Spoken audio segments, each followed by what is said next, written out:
Welcome to the You Seem Great podcast. I'm Becca, a former therapist and matchmaker turned date coach. And I'm Talia, a professional matchmaker and founder of a leading matchmaking company. Together, we have helped hundreds of singles find love. We're here to share our expert tips and tricks to help you find and keep love too. Hi, everyone. Welcome back to the You Seem Great podcast. Today, we're talking about how to meet people in the wild, which everybody wants to know. So we're going to give you the scoop. Yeah, I feel like my mission in life is to make organic connection the most popular way to meet again. You know? Let's bring it back. Yeah. Exactly. It's truly the best way. Yeah. And I hear more and more clients wanting to do it, but not knowing how to execute. So we're going to give a step-by-step guide. Yes, can't wait. Okay, Yeah. But first, I read this article and I wanted to ask you. Okay, so the article I read was Theo James, which we actually talked about him on the Devon episode. Yes, not to be confused with Leo. Yes, not to be confused, two different people from Yes. White Lotus. So he went on a date. Well, maybe it wasn't a date. He went out to a bar and he took a girl home and the girl left in the morning and what he found in the bathtub was poop. And so it just... Okay, wait. Hold on, wait. I already have so many questions. Who exposed this? Did he? I think he did. I read it in an article, and first of all, that's horrifying. And so I started to think back, like, do I have any dating horror stories? Wait, we are not done with this. So did he reach out to a news outlet to say a girl pooped in my bathtub? No, I don't think he called to report that, but I'm guessing he was asked in an interview if he had any dating horror stories, and that came up. Oh and then on my newsfeed, I just kept seeing more stories about this incident. Oh my God, this poor girl is like, probably remembers this so clearly. And Poor panicked. girl. Okay, poor him, for sure, for sure. That is a hate crime, 100%. But damn. Yeah, that's wild. That's rough. Also, the bath is so close to the toilet. I Like, what was the know. circumstance I that led her know. to go? There are a lot of questions, a lot of outstanding questions Yeah. here. If it was like meant for him, if it was a mishap. That is a good point. Meant for him. What did he do first? Did he Yes. deserve the poo? Theo James, call us and give us the scoop. Give us the tea. We will wanna know. dissect this. Wow. Okay, Ew. so sorry to be so gross, but that sparked me thinking about, do I have any dating horror stories? And I cannot think of one. I don't have any That's like wild. crazy stories. So I wanted Wow. to see if you had any. Of course I do, because I'm normal. How do you not have crazy dating stories? I couldn't think of one. I could think of Wow. funny stories, but nothing like horrifying. Yeah. Mine, I wouldn't say was like horrifying, but it definitely was on the spectrum of like, is this real life? Is this a prank right now? So I met this guy. I was living in San Francisco at the time. I was in graduate school studying to become a therapist. And I was going up to my hair salon in downtown San Francisco. I think my hair salon was like on the 3rd or 4th floor. And it was a part of this like major building that had like law offices and just a bunch of other different types of businesses in it. So I get into the elevator and a guy walks in and it's just him and I. And he's going to the floor right below me. And somehow between that entrance and the floor he was getting off on, we spark up a mini conversation and he says, I'd love to take you out sometime. Can I get your number? And I was Love like, it. yeah. Organic connection, right? So good. Yeah. Execution flawless. He was like decently attractive. Maybe not exactly my type, but I felt like it's ballsy to ask someone out in person. And who am I to decline? Yes, good for him. He follows up. We set a date. He meets me in my neighborhood. Everything's going smoothly. I show up to the bar. It's a vibey bar. We get in conversation. And at this point, by the way, I'm thinking like, okay, he's going to a law office. So maybe he's a lawyer or like, you know, it's a good thing he's going into a law office in a professional capacity. Doesn't seem to be a client, so he doesn't need a lawyer. Hasn't committed any crimes that I know of. So we get there and we start talking, and he first tells me, he starts going on and on about how the law office he was going into was his dad's law office. Fine. He's a paralegal. Totally chill. Great. But he feels very proud of his dad owning this law office and is making it very known. But then this is where the horror comes in. Okay, so far, like not bad. Yeah, not bad so far, right? Like we're setting it up. We're good. We're grooving. Then at least 4 or 5 times in the date, he says some word mid-conversation and then pauses to lean over and whisper the definition of that word in my ear. What? As if I don't know what that means. And it was unbelievable. The first time I was like, that's cute, charming, whatever. I get it. You're mansplaining. Then the next time I was like, wait, this guy, does he think I'm stupid? And then the third time I was like, this is just disrespectful. I finally said, I know what these words mean. I read books. Oh. I know I'm an educated person. Also, you're not speaking that eloquently to where I wouldn't understand these words. Yes. And he That is not a flex. no. And it just kept going. He just kept doing Oh my. it. Even when he knew that I was like, I don't know why you're doing this. He did it again. Oh, that's so bad. It was such a red flag and it felt so condescending. So I ended the date pretty quickly after 3/4 of a drink. I was like, I'm a little tired. I have exams tomorrow. I'm going to head home. Thank you so much. It was great meeting you. And by exams, I mean a test that I have to take. Because I am in graduate school to become a master of an education. So I know words. I also speak English. Yeah. And then so he's being a gentleman, to be honest, and was like, let me walk you to your Uber. He walks me to the Uber. He tries to kiss me. I was like, no, thank you. I'm sorry. I don't kiss on a first date. Then he says, I'll call you. And I said, I will not pick up. Good for you. And I never saw or heard from him again. God bless. Where is that guy now? Is he I don't still know. mansplaining on every date? I cannot imagine living in San Francisco that some brave, powerful woman has not brought his ass back down to earth. Because let me tell you, had I been maybe 5 years older, I would have probably cut that real soon. Yes. I had a little more grace for it. And not that I would have been mean about it, but the disrespect. Yes. To whisper in my ear the definition of a word. Boyfriend needs post-date feedback. Yes. Call us. Yes. We can help. Yes. I have empathy for you. You did a lot of things right, but one thing so wrong. Yes. Okay, well, on that subject, the one thing he did right was meet you in the wild and ask you out organically. So perfect segue to discuss our topic for today. Yeah. Meeting in the wild. Yeah. Which, by the way, I feel like you are the actual expert because you met all of your past boyfriends in the wild and successfully never got shot down. I am the expert. That is accurate. But also I dated pre-apps. So that is how people met. We used to meet in the wild back in the good old days. Yeah. Yeah. I feel like it's kind of coming back. People are curious about it. I would say in the wild curious. It's also hilarious. We call it in the wild as if we're all going into the jungle and scavenger hunting for our next mate. It's just in life, day-to-day life. Yes. But I'm going to give a step-by-step guide. Okay. And the way I like to think about it is there's different levels of meeting people organically. And people always say how do I pick someone up in a grocery store? I don't know why everyone's so obsessed with meeting someone in a grocery store. But that's a level 10 because you have no idea someone's status in the grocery store. You don't know their interests. You know nothing about them. They're a blank slate of a human who just simply needs to eat food. And that's a hard starting point. Although if they are at Erewhon, they have money. That is true. You can assess their status or level of spending. If they're buying a $20 smoothie, get their spending habits. If you live in LA, Erewhon in the Sportsman's Lodge is the spot to meet other people. Tons of singles there. Yes. Who live in the valley but make money. Nice, sweet spot. Anyways, the first thing I think is important to acknowledge is that meeting people organically is a skill. I think people think I just don't have it or I'm lean more shy. That's fair, but historically there were shy people meeting people organically anyways. So we need to practice this skill. I think a lot of us have lost it in the pandemic with social media. There's other ways to form connection that aren't face-to-face, so there isn't as heightened of a need for it. But it is a skill nonetheless, which means you need to practice. Yes. And you need to get comfortable with it. And again, that's why you don't want to start at a level 10 difficulty. You want to work your way up to it. And hopefully this will feel manageable.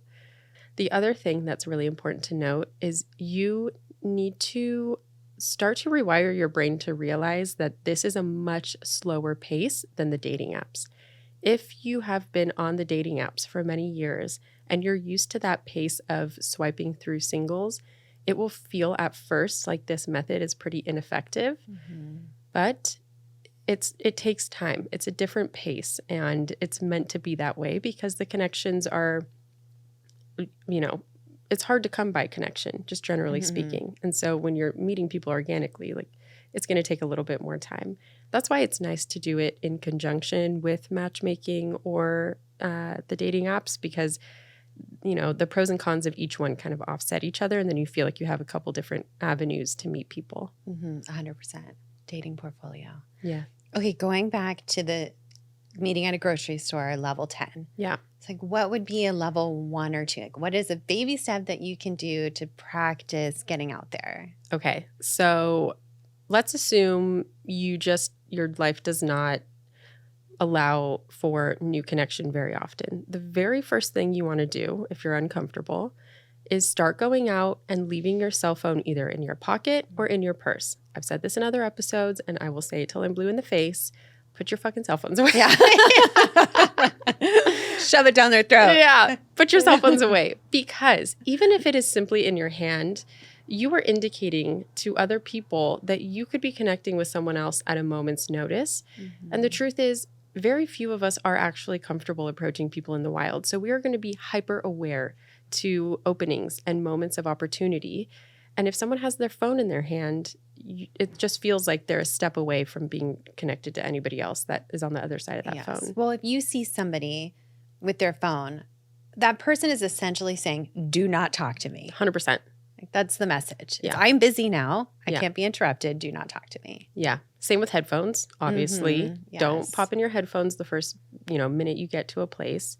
There's so many little micro opportunities. When you go to your coffee shop, when you go to your workout studio and they haven't started the class yet, don't go on your phone. Just be.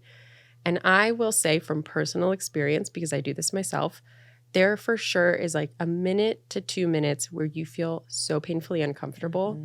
You're like, what do I do with my hands? Where do I look? Don't look at one person for too long. Am I awkward? Everyone's staring at me. And then once you ride that wave and get to the other side, you realize like nobody cares. And you actually start to enjoy noticing things about your environment, like the sounds of birds and the fun things people are doing. And you settle in. Yes. That's my workout class. Whenever we get started, the coach always says, turn to the person next to you and say hello. And it's crazy that that's the first time we're saying hello. Like, we don't even interact while we're sitting. We don't say hi to the person next to us. We have to be told to do that. Yeah. That's bad. It is bad. It is bad. Yeah. It's not bad. It is what it is. We're all in that same place. And like we're out of the practice. pandemic really like did not do us any favors in terms of socializing, but it's time to like put the training wheels back on. Yes, completely. Okay. So let's take it up a notch. So let's say you get comfortable mastering that part. Next thing to do is like start interacting with strangers that are a little bit more low risk in the places that you are going to. So maybe have an extra little chat with the person at the coffee shop if there's not a huge line behind you, whereas usually you would just get your order and go. Or if you are in a public setting and you notice somebody else is not on their phone or their computer and you feel this pull to talk to them, see if you can strike up a conversation. Just little moments that are a little bit more inconsequential than pursuing someone for a romantic interest. So you can start understanding your own script and the languaging and your entry point to how you start conversation with new people.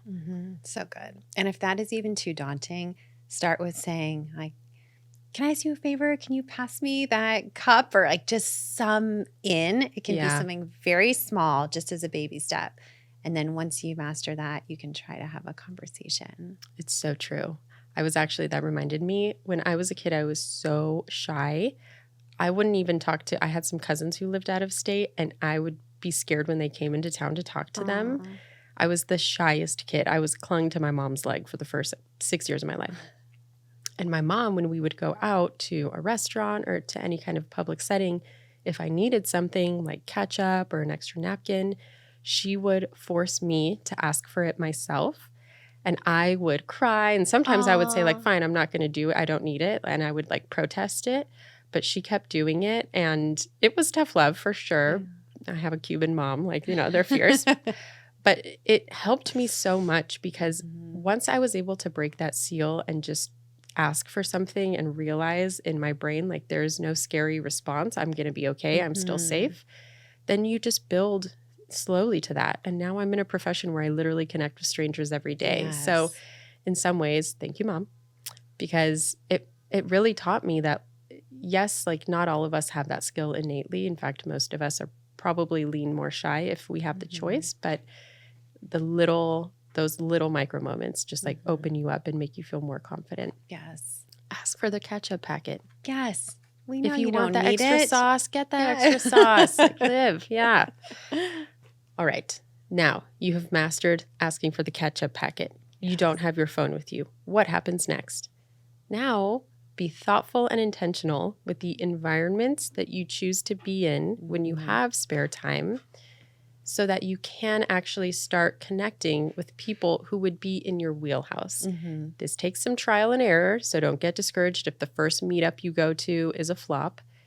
Again, you have to get familiar with it. When I was a matchmaker, I coffee shop hopped to different places to be like, what's the vibe of the people that I want to get? There was a Blue Bottle in West Hollywood that I went to all the time because I found my people there. They were usually by themselves.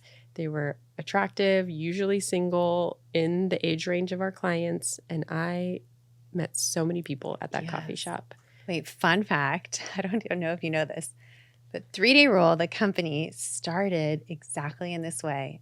I created with my business partner at the time a city search for women to find the guys that they wanted to find. So we had these women take a quiz and it would spit out what their guy type was. So you like the stable indie rocker? Here are all the bars in LA he goes to. You like the jock? You like the intellectual? Here are all the places you can find him. That is how 3-Day Rule started because I was so sick of running around to places to find a date and I was in the wrong places. So I thought I would help these sisters out and get them to the right spot. So that's exactly how it started. And then from there, I started doing matchmaking. And now 15 years later, we're a matchmaking company. But I was just trying to help people go to the places where they can find the right people for them. Dang, that is so smart. Where is that list? Does it still hold up? We had 50 guy types, 50. Whoa. Yeah, I bet it still holds up. Wow. Where's your vibe guy? My guy was the stable indie rocker. I wanted a guy who would go with me to shows, but could also pay his bills. Yeah. And that's what I found. Yeah. What I wanted was like a slightly homeless looking musician with attachment issues. But what I needed was a very stable tech guy who's the man of my dreams. So there we are. Oh my gosh. Yeah, maybe that list wouldn't have served me, you know? It's so funny. Yeah. I used to tell my friends, like, the further away they look from a shower, the closer that I want to be to them. Like, it was the most unhealthy. Yeah. So we can all improve in our dating lives, you know? Yes. Oh my gosh. Okay, but actually on this topic, so I feel like a lot of advice people say, like, go to the places that bring you joy. That's how you're going to meet people. Like, you want to learn pottery, go take a pottery class and you might meet like the woman or man of your dreams. You are into running, do like a running club. So follow the things that bring you joy. I feel a but coming on. It's a yes and. It's not a but. So yes, for sure. Find the things that bring you joy. Absolutely. However. Creative but. Okay. I had to stray from but. However, I also feel like you should strategize. Where would your person be? Yeah. So like if you think your person is super athletic, find an event where you can attend. Like we just had something at our gym. It was like a summer games. You could participate or you could be a spectator. So I sent it to a friend, like, go be a spectator. I'm sure you're going to meet like a really cute, fit guy if you go be a spectator. Yeah. So I think you should also strategize, where do you think your person would be? And then try to put yourself in those situations. Because maybe you are into surfers, but you're not a surfer. Go hit up the bars that they go to after a surf session. I don't know. You know what I mean? Like, you got to be a little bit strategic. For sure. About. Yeah. Like, listen, if you like love ceramics, and you're a woman looking to find a man, like you're probably not going to meet a man in a ceramics class. Maybe, Yes. but possibly, yeah, but probably not. Yeah. Or like usually, at least when I go to my yoga class, it's all women. Yeah. So if a dude rolls up and he's doing yoga with all women, like that's a pretty easy conversation to have. Yeah. I have a client who frequents yoga for that very reason. So smart. It is very smart. Yeah. It's yeah. so smart. He's looking for an athletic, grounded woman. Yoga. Perfect. Yeah. Yeah. I love that. I agree with that. And my rule of thumb is always also like consider the amount of people that would be at that gathering. The best way to set yourself up is with a smaller group and with a group that has a central focus because it's so much easier. Like you're not going to meet your guy at a music festival. No matter how many rom-coms you watch, it's just not going to happen. And you're probably not going to meet your guy. I mean, some people meet him at a music festival, but it's just highly unlikely. Yeah. And you're not going to meet your guy in like a very large group setting. It's just harder to connect in that way. So if there's like a 20 to 40 person group event where you're all there for a mutual interest. I have a client in New York who does French clubs, and that French club happens to do movie nights and they happen to do book fairs and different things. He's met so many people through that. Yeah. It's a small group with somewhat of the same nucleus, core of people, but new people are always kind of circulating in because they're curious about it. Yeah. Easy starting point. That reminds me of this couple that we matched. Well, we matched them and they got married, but turned out they went to the same trivia night every week. That was like Kara's clients who loved historical monuments. Oh, yes. Yeah.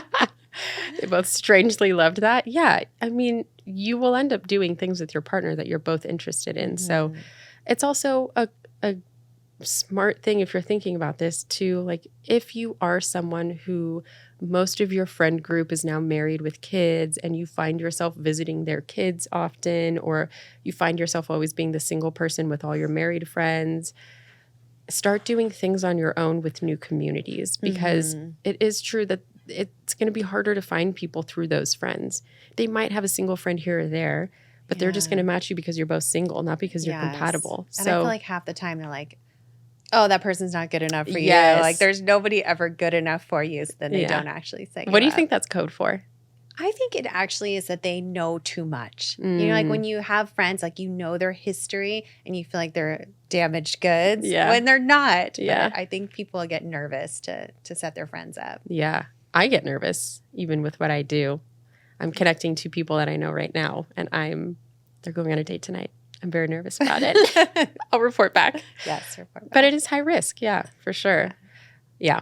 Okay. So point is find your places or find places that people you'd be attracted to will be at. And I always recommend try one place that you find that you really love, that you become familiar with and go to at least monthly. And then find one place a month that's very new to you, new environment, new people.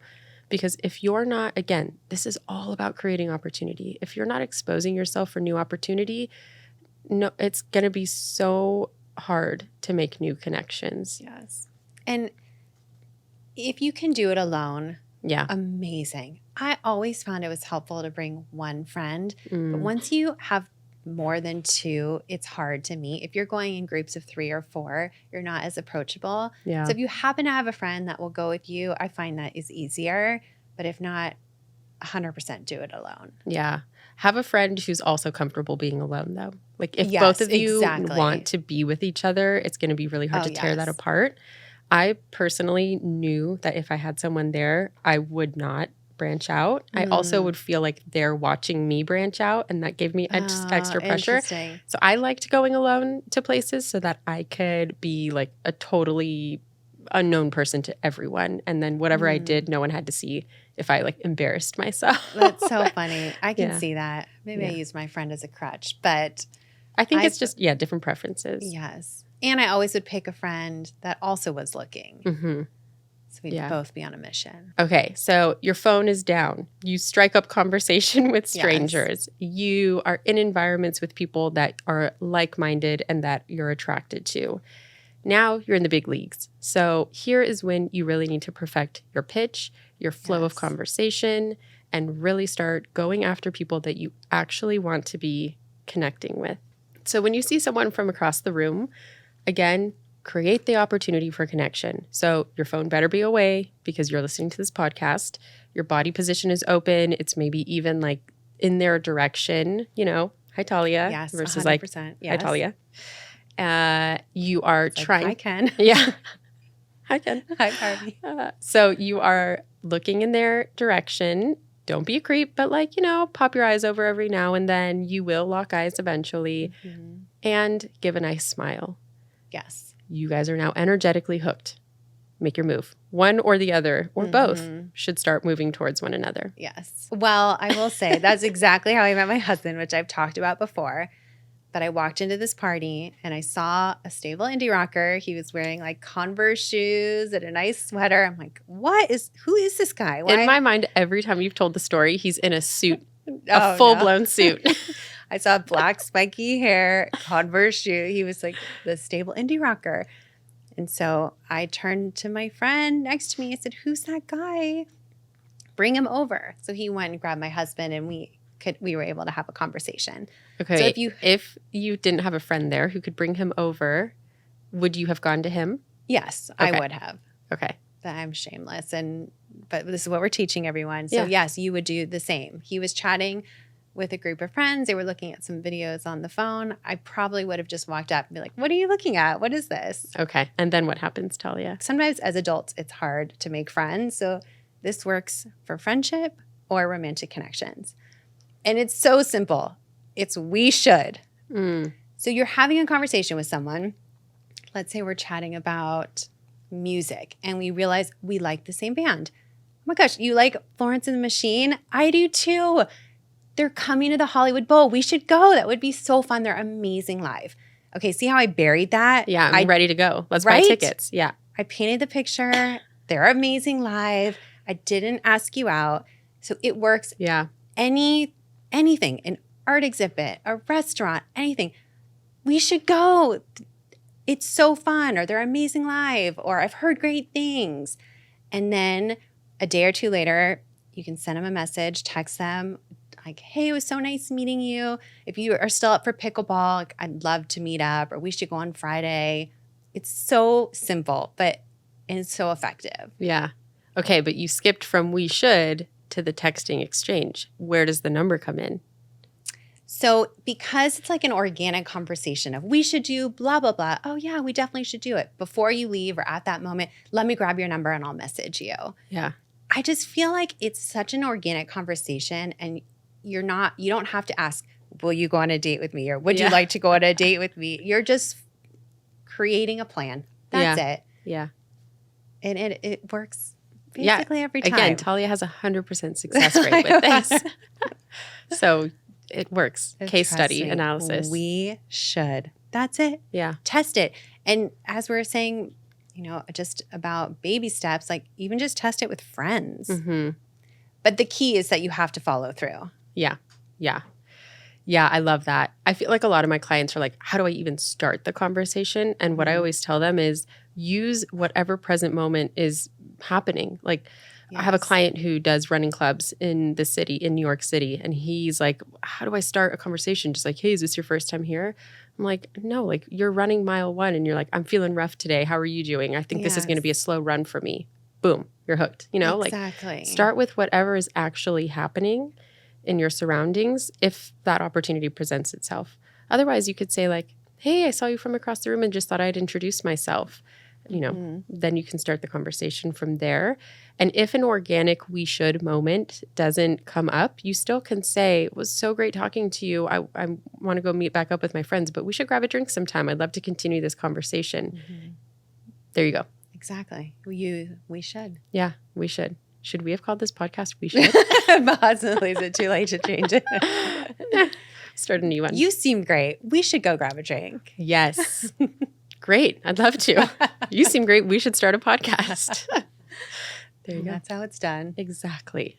One thing to keep in mind as you're meeting new people is to show some enthusiasm. Yeah. I think that really goes a long way. Like even when I'm talking about going to see that concert, I'm enthusiastic. I literally felt that. I was going to say you have to bring it with the enthusiasm because it felt like, for sure. It's like contagious. Yeah. So like I have been dying to learn how to play pickleball. Will you take me sometime? Like, will you give me a lesson? I would love to learn how to do it. Yeah. Or we should go to that art exhibit. I heard X, Y, and Z is coming to town. Like, just show some enthusiasm.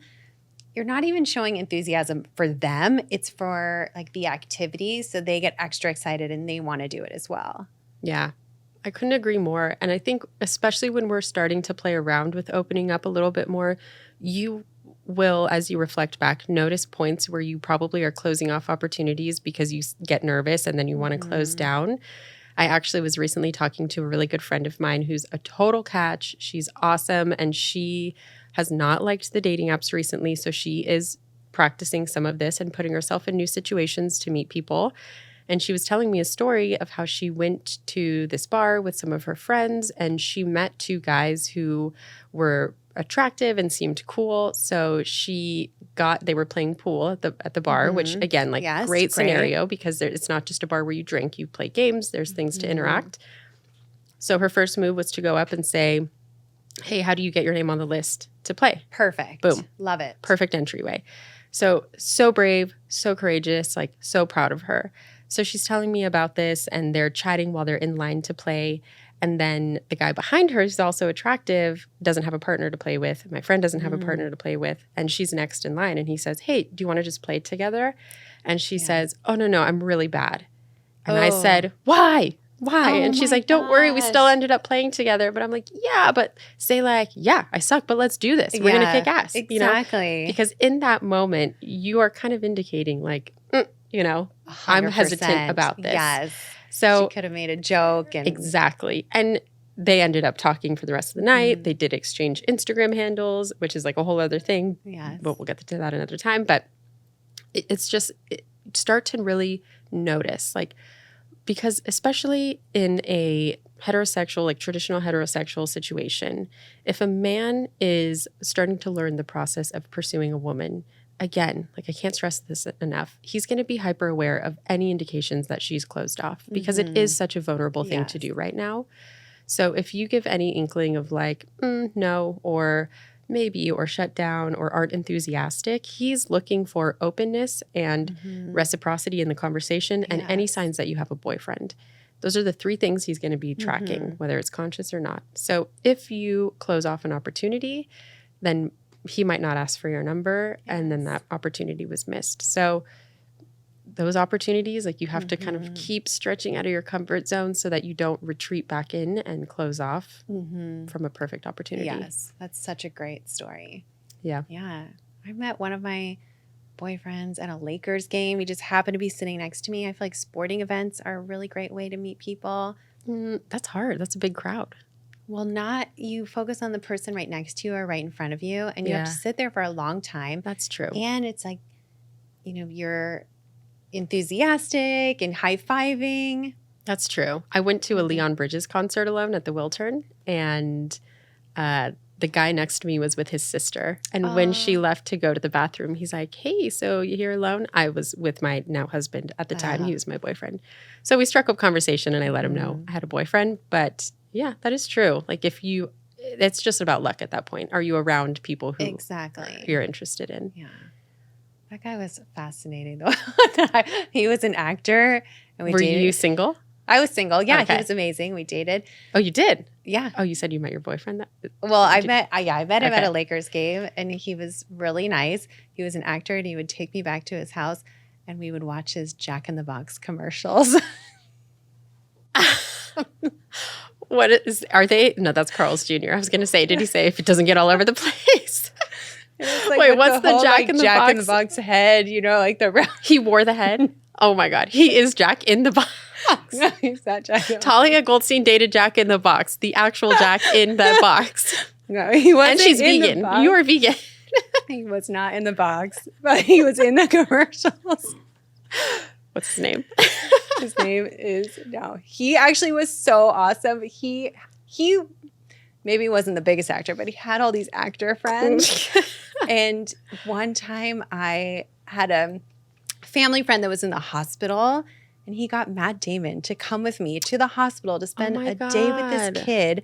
And Matt Damon was the nicest, kindest human. He spent the day with him. He sent him all these DVDs. That's how old it was. Wow. And TVs. Anyways. Matt Damon once touched my butt. What? Yeah. Bearing the lead. On Valentine's Day. What? In front of his wife. You kind of are his type. Yeah. Well, let me tell you. So my husband and I went to this tiny, tiny little restaurant in West Hollywood that was so vibey, but so not delicious. I won't name names. And all of the tables were so like tightly packed together. And at that time I was new to LA. So we were like trying to do all the, LA chic things. So we go, we sit, we're at this table. And at that time I was obsessed with The Martian. First I read the book. That book got me through that's a whole other story. Got me through a tough time. So when the movie came out, I was obsessed. And obviously, Matt Damon is the star. He crushed it. 10 out of 10. One of my favorite movies.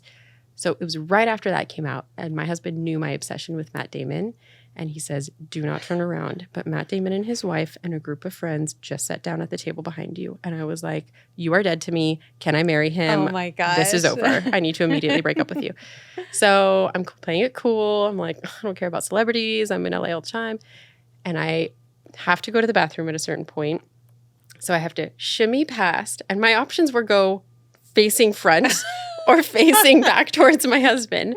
I chose the safer option, facing back. His arm was like this over his wife. His elbow brushed my butt. Oh my gosh. And that is the story of how Matt Damon touched my butt. That is so good. I feel like your husband's like, go that way. Let him touch your butt. Yes. He, like, allowed the whole thing. Oh, he loved it. Like we love that story because it's like my moment. Oh my gosh. Okay, now that we're on this subject, can I say one more thing?